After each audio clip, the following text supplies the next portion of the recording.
Hello everyone. अगर आप CTET का एग्ज़ाम पहली बार दे रहे हैं तो ये वीडियो आपके लिए काफ़ी यूज़फुल रहेगी। वो मैं बताती हूँ किस तरीके से, क्योंकि कोई भी एग्ज़ाम देने से पहले आपको उसका एग्ज़ाम का पैटर्न पता होना बहुत ज़रूरी है। उसका सिलेबस के बारे में पता चलना बहुत ज़रूरी है, तभी आप उस एग्ज़ाम की प्रिपरेशन बहुत अच्छे से कर सकते हैं और उस एग्ज़ाम को क्लियर भी कर सकते हैं। अब इससे पहले वाली जो वीडियो थी उसमें मैंने बताया था कि सीटेट का जो नोटिफिकेशन है वो अक्टूबर एंड तक आ जाएगा। मोस्ट प्रोबेबली आ जाना चाहिए, क्योंकि अगर इन्हें दिसंबर में एग्ज़ाम लेना है तो ये अक्टूबर तक तो अपना नोटिफिकेशन निकालेंगे ही। उसके बाद उसका सिलेबस क्या है, आपको कहाँ से पढ़ना है, मोड ऑफ एग्जामिनेशन क्या होती है और आपको प्रिपेयर कैसे करना है, पेपर 1 और पेपर 2 के लिए कौन कौन एलिजिबल होता है, ये सब हमने अपनी पहली वाली वीडियो में किया था। आज की वीडियो में मैं आपको बताऊंगी कि एग्ज़ाम का पैटर्न क्या है। तो उसमें ये जो हमारा पेपर 1 है और पेपर 2, इसमें दोनों की ही बारे में बात करते हैं। पहले पेपर 1 के बारे में बात कर लेते हैं। जो CDP होती है वो 30 मार्क्स की आती है। लैंग्वेज 1 भी 30 मार्क्स की होती है, लैंग्वेज 2 30 मार्क्स की होती है, मैथ्स भी 30 मार्क्स की आती है और EVS भी 30 मार्क्स की आती है।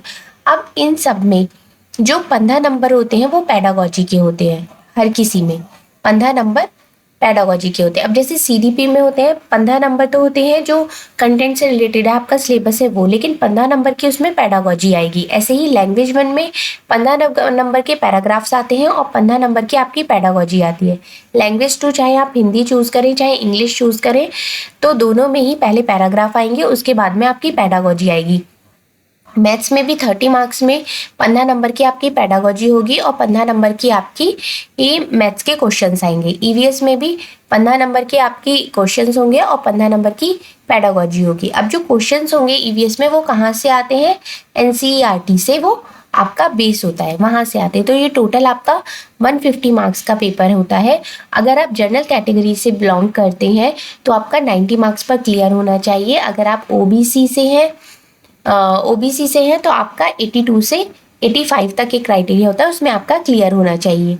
ठीक है, अब ऐसे बात करते हैं हम, इसमें से ये क्वालिफाइंग माना जाता है। ऐसा नहीं है कि आपके 90 मार्क्स आ गए हैं तो आपको कम दिया जाएगा, कि ऐसा नहीं है।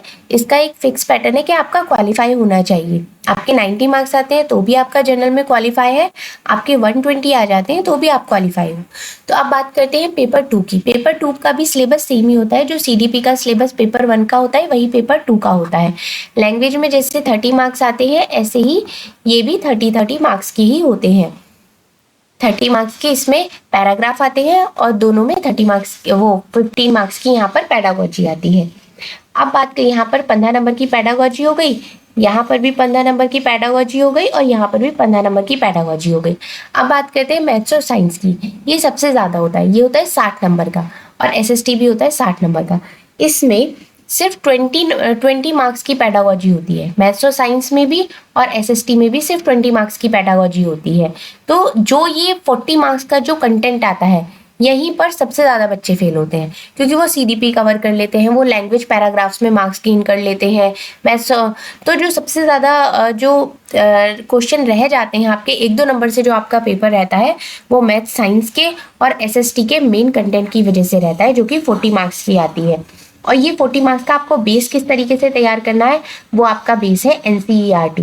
आपको NCERT की बुक्स पढ़नी है, उन बुक्स के टॉपिक्स को समझना है। ये ऐसा एग्जाम नहीं है कि कहीं से भी आपने नोट्स खरीदे, आपने उनको रट लिया और आप एग्जाम दे आपका क्लियर हो गया, नहीं। इसमें आपको समझना पड़ेगा।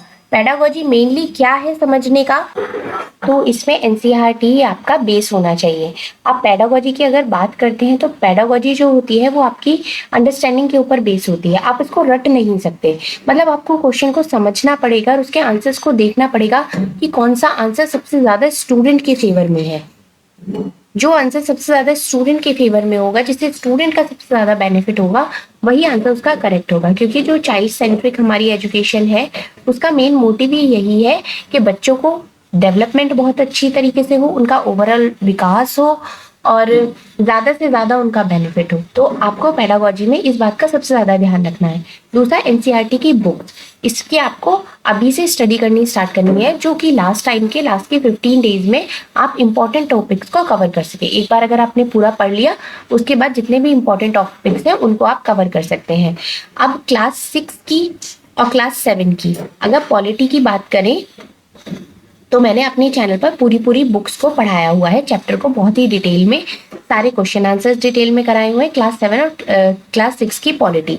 अभी मैंने क्लास 6 की ज्योग्राफी बुक को स्टार्ट किया हुआ है, जिसका अभी चैप्टर 1 ही हुआ है। उसके बाद मैं क्लास 7 की भी ज्योग्राफी स्टार्ट करूंगी। अगर हम देखते हैं तो इसमें अगर हम बात करें तो एक सेकेंड,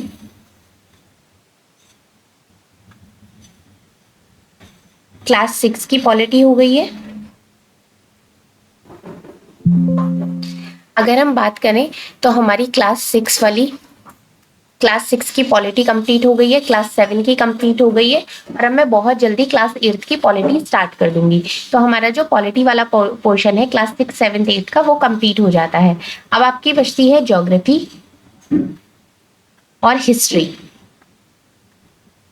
क्योंकि जो आपने सिलेबस में देखा होगा उसमें पॉलिटी, ज्योग्राफी, हिस्ट्री यही मेन है, और यहीं से ये आपके एनसीईआरटी के क्वेश्चंस पूछे जा रहे हैं। तो ज्योग्राफी की क्लास 6 का अभी मैं एक चैप्टर ही मैंने कराया है, उसके बाद क्लास 7 और क्लास 8 की ज्योग्राफी कंप्लीट करानी है, और हिस्ट्री तो 6, 7, 8 की तीनों की ही है।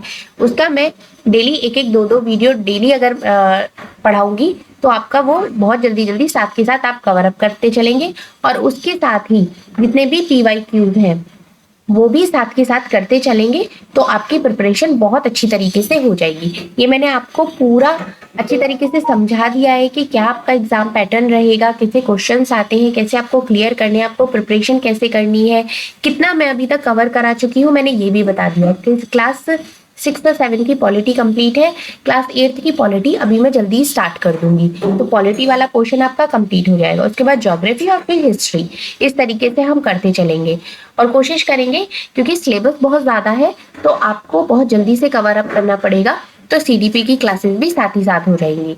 चलिए, होप सो आपको पूरी चीज़ें अच्छी तरीके से समझ में आ गई होंगी। अगर इससे रिलेटेड आपको कोई भी डाउट है, कोई भी क्वेरी है, तो वो आप मेरे से पूछ सकते हैं। थैंक यू सो मच, और चैनल को सब्सक्राइब भी करें आगे की वीडियोस के लिए। Thank you.